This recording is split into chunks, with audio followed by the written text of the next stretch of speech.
Stephen Hawking নামটা শুনলে কি মনে আসে? একজন মানুষ, একটা অসাধারণ মন আর মহাবিশ্বের বুকে তার রেখে যাওয়া এক বিশাল উত্তরাধিকার। তো চলুন আজ আমরা তার সেই অবিশ্বাস্য মহাজাগতিক যাত্রার আরও গভীরে যাই। শুরু করা যাক হকিংয়ের সবচেয়ে বিখ্যাত আর গভীর একটা উক্তি দিয়ে। এই একটা বাক্যই যেন তার সারা জীবনের অনুসন্ধানের মূল কথাটা বলা আছে, মহাবিশ্বের চূড়ান্ত সত্যটা জানার সেই তীব্র আকাঙ্ক্ষা।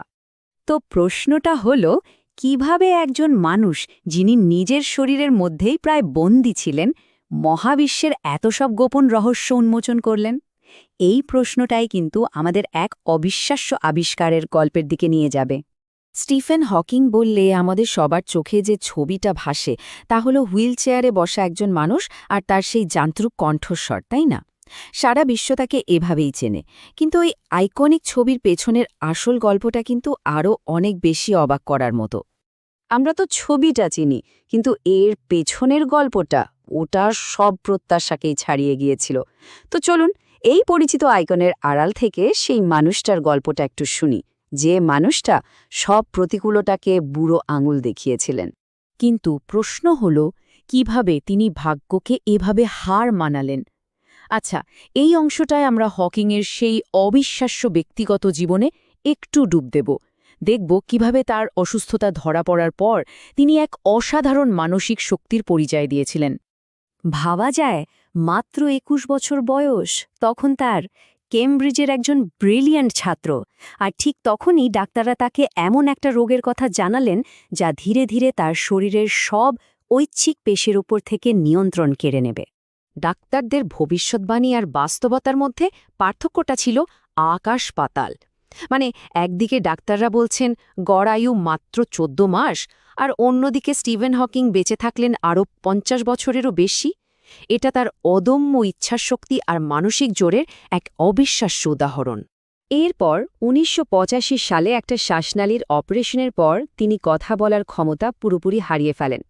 এটা তার জীবনের নিঃসন্দেহে এক কঠিন সময় ছিল, কিন্তু এটা তাকে শান্তম করাতে পারেনি। তিনি দমে যাননি, বরং প্রযুক্তিকে কাজে লাগিয়ে যোগাযোগের একটা নতুন রাস্তা বের করেছিলেন। তার যোগাযোগের পদ্ধতিটা কিন্তু সময়ের সাথে সাথে বদলেছে। একেবারে শুরুতে ছিল বানান কার্ড, যেখানে তিনি ভ্রুর ইশারায় অক্ষর দেখাতেন। তারপর এলো হ্যান্ড সুইচ, একটা কম্পিউটার প্রোগ্রামের মাধ্যমে শব্দ বাজতেন। আর শেষে ভাবা যায় শুধুমাত্র গালের পেশি ব্যবহার করে চশমায় লাগানো একটা সেন্সরের মাধ্যমে তিনি মহাবিশ্বের সবচেয়ে জটিল ধারণাগুলো আমাদের বুঝিয়ে গেছেন। মানে তার সংকল্পের কাছে শারীরিক সীমাবদ্ধতা বলতে কিছুই ছিল না। তো এই যে এত জ্ঞান, এত জটিল সব তত্ত্ব, এগুলোকে হকিং কিভাবে সাধারণ মানুষের কাছে, মানে সারা বিশ্বের সবার কাছে পৌঁছে দিয়েছিলেন? চলুন এবার সেই গল্পটা শোনা যাক। ১৯৮৮ সালে তিনি প্রকাশ করলেন a brief history of time. তার লক্ষ্যটা খুব পরিষ্কার ছিল, মহাবিশ্বের জটিল সব ধারণাগুলোকে একেবারে সাধারণ মানুষের জন্য সহজ করে তোলা। তিনি চেয়েছিলেন বইটা যেন এয়ারপোর্টের বইয়ের দোকানেও পাওয়া যায়, আর যে কেউ সেটা পড়ে মহাবিশ্বকে নতুন করে চিনতে পারে। মজার ব্যাপার হলো, তাকে একজন পরামর্শ দিয়েছিলেন যে বইয়ে প্রত্যেকটা সমীকরণের জন্য নাকি পাঠক সংখ্যা অর্ধেক হয়ে যাবে। তাই তিনি কি করলেন? পুরো বইতে মাত্র একটাই সমীকরণ রাখলেন, আর সেটা হল E=mc²। আর তার ফল কি হল? অবিশ্বাস্য! বইটা সারা বিশ্বে ২৫ মিলিয়নেরও বেশি কপি বিক্রি হল। এটা বিজ্ঞানের ইতিহাসে অন্যতম সফল একটা বই। বইয়ের একটা বিখ্যাত গল্প হয়তো অনেকেই জানেন, যেখানে এক বৃদ্ধা একজন বিজ্ঞানীকে বলছেন, আপনি খুব বুদ্ধিমান, কিন্তু আসলে কচ্ছপের নিচে শুধুই কচ্ছপ। মানে পৃথিবীটা একটা বিশাল কচ্ছপের পিঠে রাখা। হকিং ঠিক এভাবেই হালকা হাস্যরসের মাধ্যমে খুব জটিল বিষয়গুলোকেও সহজ করে ফেলতেন। এটাই ছিল তার অসাধারণ কমিউনিকেশন স্কিল। আচ্ছা, এবার একটু সিরিয়াস আলোচনায় আসা যাক। আলোচনার একেবারে বৈজ্ঞানিক গভীরে, মানে কৃষ্ণগহ্বর নিয়ে হকিংয়ের সেই যুগান্তকারী কাজগুলো। কৃষ্ণগহ্বরের একটা সীমানা আছে, যেটাকে বলে ইভেন্ট হোরাইজন বা ঘটনা দিগন্ত। এখান থেকে কোনো কিছুই, এমনকি আলোও পালাতে পারে না। হকিং তার বইতে কবি দান্তের একটা লাইন কোট করেছিলেন নরকের প্রবেশদ্বার নিয়ে। এখানে প্রবেশ করার পর সমস্ত আশা ত্যাগ করো, মানে এটা হলো সেই পয়েন্ট অফ নো রিটার্ন। তো আগেকার ধারণা আর হকিংয়ের তত্ত্বের মধ্যে তফাৎটা কী ছিল? আগে ভাবা হতো ব্ল্যাক হোল বা কৃষ্ণগহ্বর হলো একটা চিরস্থায়ী জেলখানার মতো, যা একবার ভেতরে যায় তা আর কখনোই বের হতে পারে না। কিন্তু হকিং এসে পুরো ধারণাটাই পাল্টে দিলেন।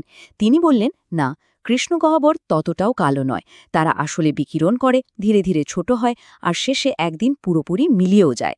এই যে মিলিয়ে যাওয়া প্রক্রিয়া, এটাকে বলা হয় হকিং রেডিয়েশন।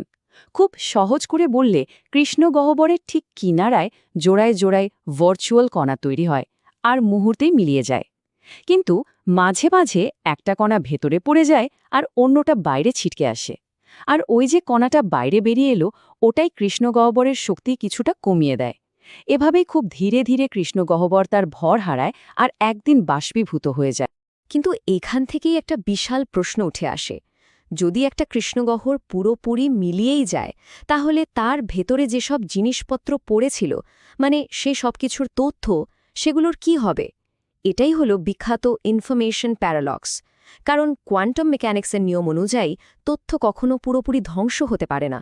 তাহলে সেই তথ্যটা যায় কোথায়? এই ধাঁধার একটা সম্ভাব্য সমাধান হকিং জীবনের শেষের দিকে দিয়ে গেছেন। তিনি বললেন, তথ্য আসলে হারিয়ে যায় না। এটা কৃষ্ণগহ্বরের ভেতরে না, বরং তার বাইরের যে দ্বিমাত্রিক পৃষ্ঠ, মানে ইভেন্ট হরাইজন, সেখানেই স্টোর হয়ে থাকে।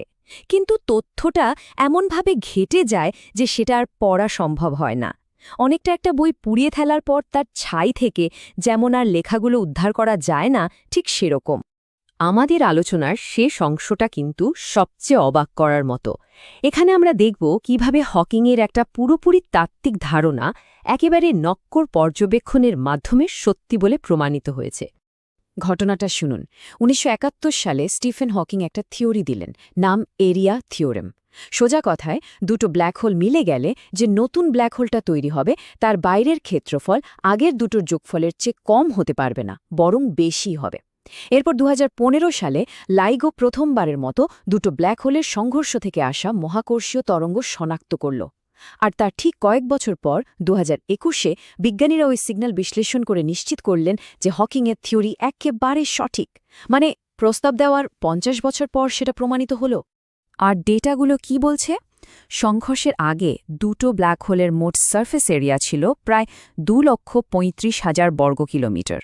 আর সংঘর্ষের পর যে নতুন ব্ল্যাক হোলটা তৈরি হল, তার সারফেস এরিয়া বেড়ে দাঁড়ালো প্রায় ৩,৬৭,০০০ বর্গ কিলোমিটার। মানে ক্ষেত্রফলটা নিশ্চিতভাবেই বেড়েছে। হকিং একদম সঠিক ছিলেন। স্টিফেন হকিং আমাদের মহাবিশ্বকে দেখার একটা নতুন চোখ দিয়ে গেছেন। কিন্তু তার সবচেয়ে বড় উত্তরাধিকার বোধহয় কৌতূহলটাকে উস্কে দেওয়া। তো প্রশ্নটা থেকেই যায়, আর কোন কোন মৌলিক সত্য আমাদের জানার